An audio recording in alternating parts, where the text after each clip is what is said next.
Te cuento que, según la tradición cristiana, una estrella fue la que les anunció la llegada del niño Jesús a los magos de Oriente, luego conocidos como los Reyes Magos, y los condujo hacia su pesebre en Belén. Por eso mismo se le conoce como estrella de Belén. Las estrellas navideñas representan así la luz y la esperanza y se ubican en la punta del árbol para simbolizar su función de guiar por el buen camino.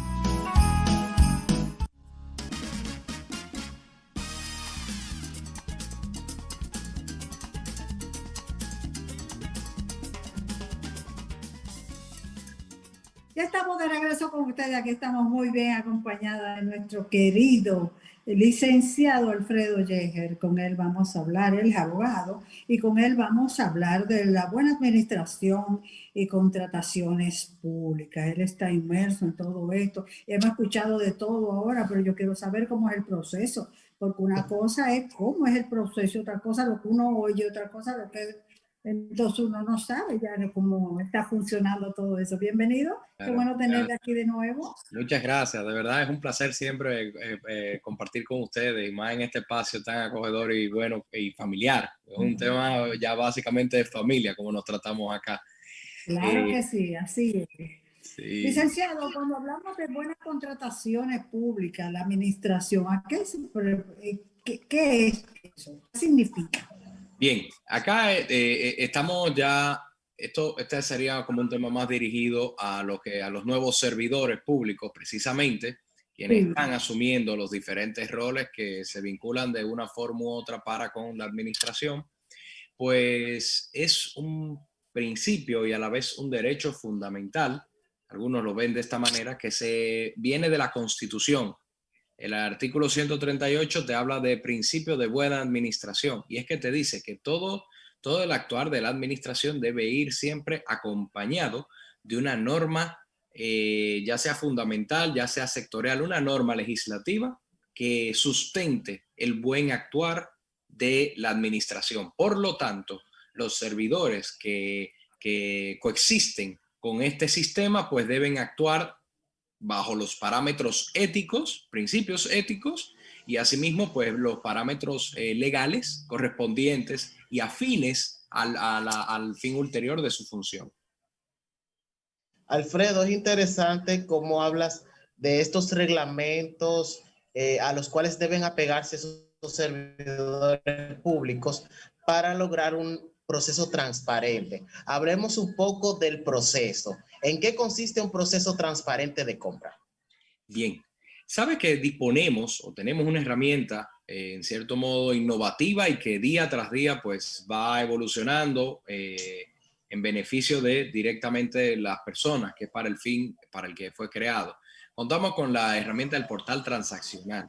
El portal transaccional, más allá de ser una interfaz de conexión entre el interesado en vender al Estado y las instituciones o delegaciones o dependencias de la administración o del Estado central que deseen comprar bienes o contratación de servicios o ejecución de obras, pues también existe como una base de datos. Es decir, cada proceso que se carga por parte de una institución en particular, pues con todos los datos, así como los documentos soporte de qué se quiere, cómo se quiere, incluso en el tiempo que se pretende ejecutar, y el dinero comprometido o el recurso o el presupuesto comprometido para esto quedará guardado en el histórico, en lo que se conoce como el histórico de compra, cuya base es, en cierto modo, guardada y administrada por la Dirección General de Compras y Contrataciones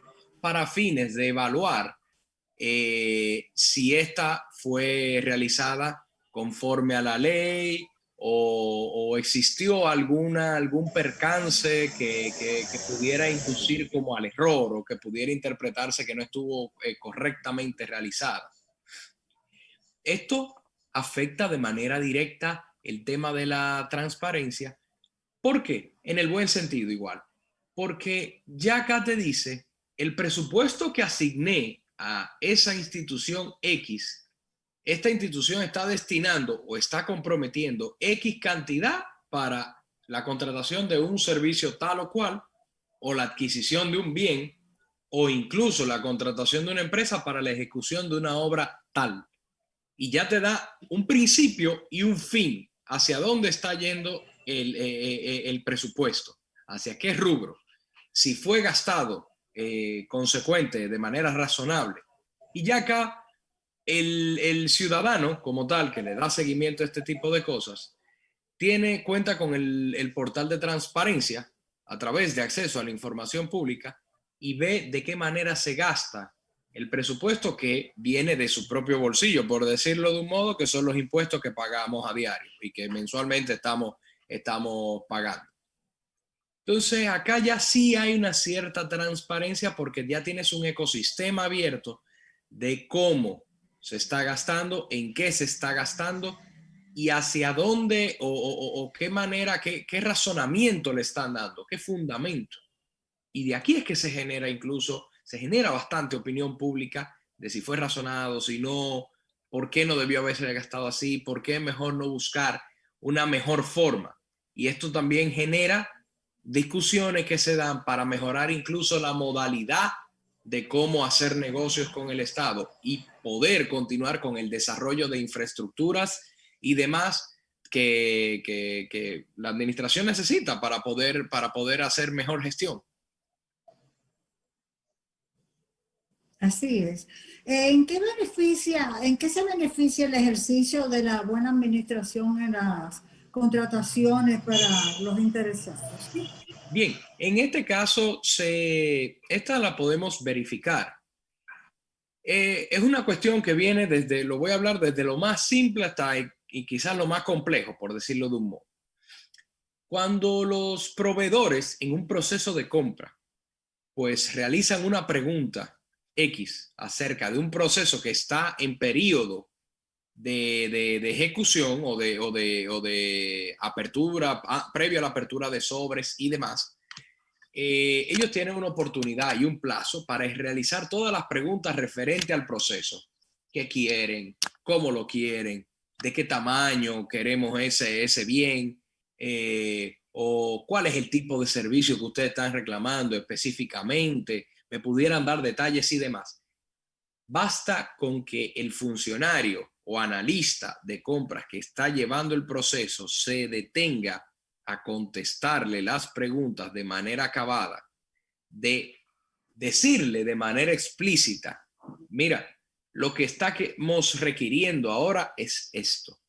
El precio que estamos poniendo es esto, lo estamos pidiendo por esto, no sé qué. Mientras más claro, mejor. No solamente por un tema de transparencia, que a la hora de que una persona te dice, bueno, ok, me dijiste que lo que querías era X bien y me pusiste un precio superior, si lo tengo a un precio inferior y de igual calidad a la que solicitas, estoy haciendo una compra eficiente, porque estoy incluso adquiriendo el mismo producto con utilidad de menos recursos. Entonces, esto es la parte, por decirlo de un modo técnicamente sencilla. Esto también se debe traducir al momento de realizar una obra y demás, el tomar en cuenta las personas que ofrecen precios. No obstante, cabe resaltar la salvedad de que no siempre lo que compramos barato va a ser lo mejor. Porque por esto incluso la Dirección General de Compras emitió hace poco, en septiembre, una resolución, creo que es la 07 o la 06 del 2020, que habla sobre los criterios de evaluación de todo este tipo de contrataciones que se pueden hacer y compras. ¿Por qué? Porque precisamente no siempre el precio es el que va a determinar que la calidad sea buena.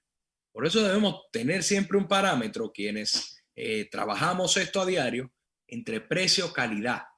Y lo que vayamos a evaluar, si tenemos que hacerlo incluso por calificaciones y demás, de manera que podamos ejercer una especie como de control eficiente al momento de evaluar la mejor propuesta. Porque a pesar de que la ley establece un condicionante de que en principio las adquisiciones de bienes y algunos que otros servicios se elegirá la propuesta de menor precio, pero lo dijo claro, un condicionante en principio. si eso no implica que ese menor precio es directamente proporcional a buena calidad, debo tener cuidado. Porque entonces el bien que adquirí por un tiempo no me va a durar el tiempo de utilidad que quizá ande buscando por haberme ahorrado, haber hecho una compra barata en ese momento y perseguir quizá la eficiencia mayor. Entonces, es una cuestión que debemos siempre tomar en cuenta y que cada caso nos irá diciendo a poco qué estuvo bien y qué estuvo mal, porque esto se aprende día a día y va mejorando con el paso de los días y las actuaciones que se realizan en el durante y demás. Alfredo, es Sí. interesante conocer, ya que nos vamos adentrando en el tema, la parte de licitación. ¿Qué complejidades existen en los procesos de licitación y cuáles son esos rangos y montos permitidos y no permitidos para las licitaciones? Claro. Sabes que tenemos a principio de año las resoluciones que emite el órgano rector que establecen como un tope de los umbrales económicos para incurrir en diferentes tipos, vamos a decir, vehículos licitatorios para adquirir o contratación de servicios, adquisición de bienes o así contratación de empresas para ejecución de obras. ¿Qué sucede? Las licitaciones, la complejidad que tienen, más allá es el tema de publicidad.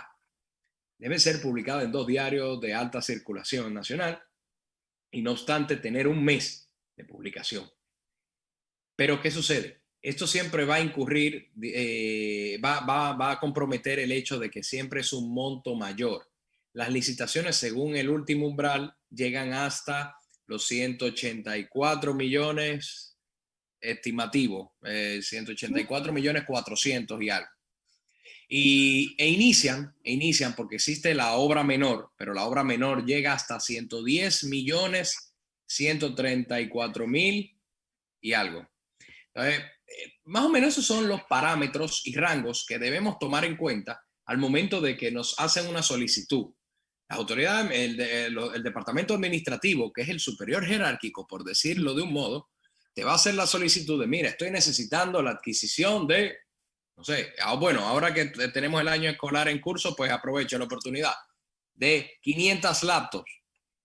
Necesito que tengan, y ahí tiene una serie de especificaciones técnicas propias de la laptop que ellos andan buscando, con un tipo de software en específico y demás, que es lo que se adapta a los programas que ya ellos tienen para transmitir a través de estos equipos tecnológicos. Entonces, no obstante, dependiendo de la cantidad y el costo de la misma, porque debemos tomar en cuenta que esto siempre se hace a través de un estudio de mercado y el precio de este bien siempre debe ya haber sido consultado previamente. Entonces, acá con el número ya de la cantidad de equipos tecnológicos que sabemos, pues ya entonces lo lanzamos. Debemos darle la mayor publicidad porque debemos llegar a la mayor cantidad de personas, de empresas, que a su vez se ajusten tanto técnicamente como económicamente, y acá abro un paréntesis, cuando hablo de la parte económica, que tengan capacidad económica de enfrentar una licitación de esta índole, porque ¿qué sucede? No estamos contratando con un particular. Al momento de que contratamos con el Estado, debemos plantearnos en la cabeza como proveedores que debemos ajustarnos los tiempos en los que se maneja la administración. ¿Por qué? Por una cuestión sencilla. Hay una burocracia que se superpone en todo este ecosistema y que es propio, no irrazonable, es propio de la naturaleza pública y que por lo tanto conlleva que las cosas, las ejecuciones y pagos se hagan en un cierto tiempo determinado.